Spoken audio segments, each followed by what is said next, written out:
হনুমান জয়ন্তী 2025।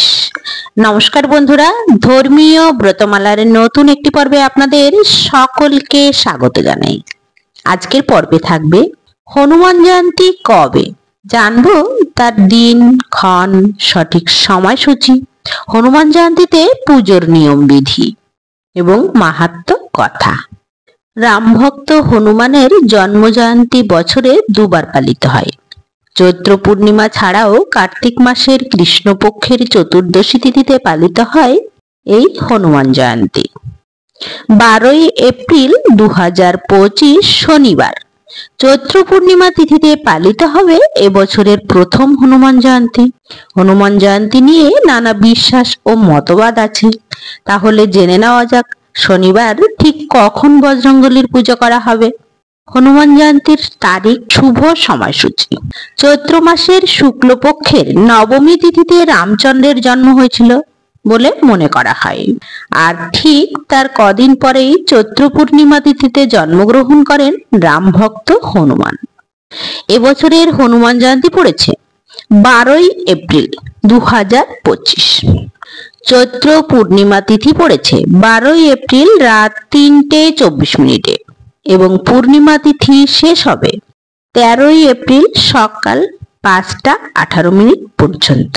এই হনুমান জয়ন্তীতে বজরংবলীর আরাধনার শুভ সময় আছে সকাল 8:02 থেকে চলবে বেলা 12:24 পর্যন্ত, এবং এরপরে বিকাল বেলায় থাকবে 5:30 থেকে সন্ধ্যা 7:24 পর্যন্ত শুভ সময় বজরংবলীর আরাধনার। হনুমান জয়ন্তীতে পুজোর নিয়ম বিধি। শনিবার হনুমান জয়ন্তীতে খুব ভোরবেলায় ঘুম থেকে উঠুন, তারপর স্নান সেরে বজরংবলীর পূজা ও ধ্যান করুন। হনুমানজির পূজায় ফল, লাড্ডু, তুলসী মালা নিবেদন করুন। এর সঙ্গে সামনে একটি ঘিয়ের প্রদীপ জ্বালিয়ে রাখুন। তারপর হনুমান চালিসা পাঠ করুন। এর ফলে বজরংবলী সকল বিপদ থেকে আমাদের রক্ষা করবেন। কেন দুবার হনুমান জয়ন্তী পালন করা হয়?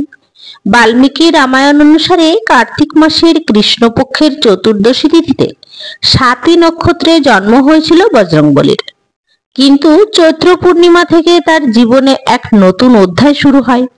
এই কারণে বছরে দুবার হনুমান জন্মোৎসব পালন করা হয়। এই হনুমান জয়ন্তীতে হনুমানকে হলুদ এবং কমলা বা সাদা রঙের পোশাক পরানো হয়। তারপর সিঁদুর এবং জুঁই ফুলের তেল অর্পণ করা হয়। হনুমানের মূর্তিতে সিঁদুর দেওয়া হয়, তারপর জুঁই অথবা চামেলি তেল অর্পণ করে প্রদীপ জ্বালানো হয়। ফুল, ফল, মিষ্টি উৎসর্গ করা হয়।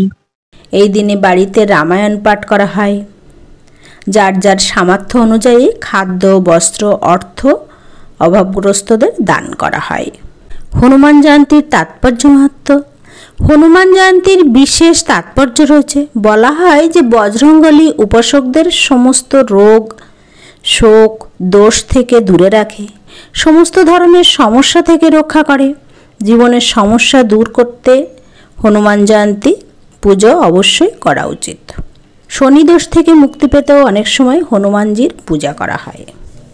জয় হনুমানজি, জয় বজরংবলীর জয়, জয় বজরংবলীর জয়, জয় বজরংবলীর জয়।